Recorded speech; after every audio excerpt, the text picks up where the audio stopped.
Hi, I'm Pat Kelly. Okay, in this problem, they give us this infinite series, and we're asked to confirm that the integral test can be used. And then once we make sure it can be used, they also ask us to determine whether this series converges or diverges using that integral test. So here we go. With the integral test, what you always want to start with is from your infinite series, you create a function, f of x equals, and it just equals that same expression but with an x instead of an n. So that's our function. And the confirmation that you're allowed to use the integral test, what we need to do is check a few things. For x greater than or equal to 1, we need to check three things. First thing, is that function positive? Second question we'll ask, is that function continuous? The third thing we'll ask, is that function decreasing? So three questions. You have to make sure the answer is yes to each of them in order to be able to use the integral test. Okay, so here's our function. And the first question I have is whether that function's positive, especially for our x just being greater than or equal to 1. You can see, of course, the numerator is always positive, and the denominator, since we're only plugging x's in that are bigger than or equal to 1, the denominator is also positive. So positive divided by positive, the overall function will be positive. I got a yes there. Second question, is this function continuous? I'll look at my function, and the only problem point I would see is if x were to equal a -3, I'd have that 0 in the denominator, causing a discontinuity.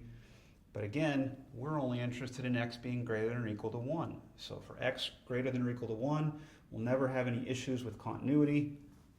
That's also a yes. And the third question, is this function decreasing? Usually the easiest way to check that is to do a derivative. I say easy because our differentiation is easy to us now. This will equal x plus 3 to the -1 power, so -1 over x plus 3 to the 2 power. Told you the differentiation would be easy. The reason we did it now then is we're trying to ascertain whether the original function is decreasing, which comes to our derivative, our first derivative test. Look at your derivative. The expression is always going to be negative.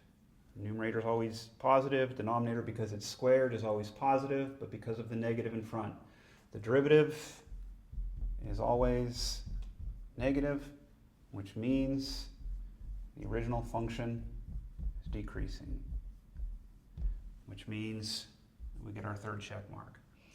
So we've checked the conditions, and the integral test can be used for this infinite series. Now let's do that.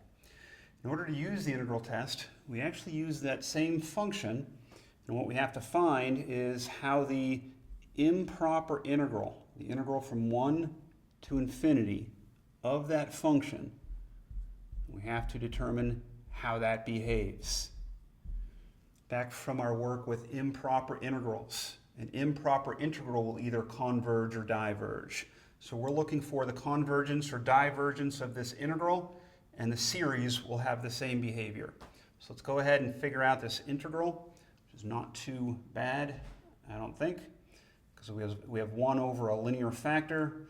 Let me actually start with improper integral, if it's been a while. We need to start by doing a limit as some dummy variable goes to infinity, and we replace the infinity in our limit of integration with that variable.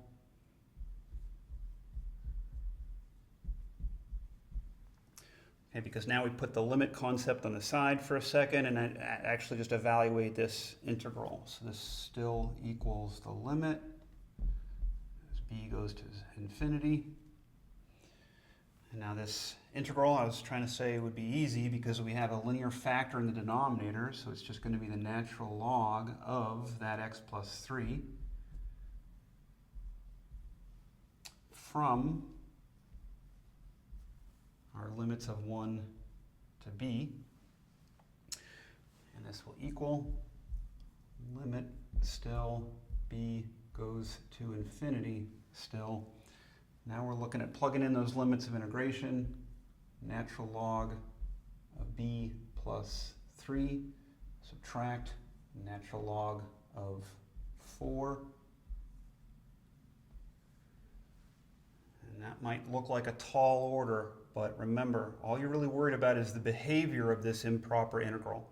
Not what the actual answer is, but whether it converges or diverges.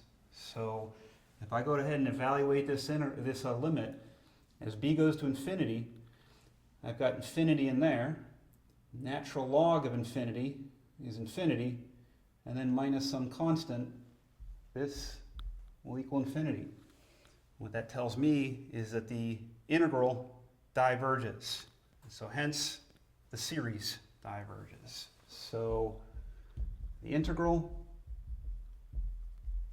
diverges, and the series diverges. All right, if I squeeze that in, I want to get a final answer. We were trying to figure out this series, and it diverges. Okay. Thanks, and I hope that helped.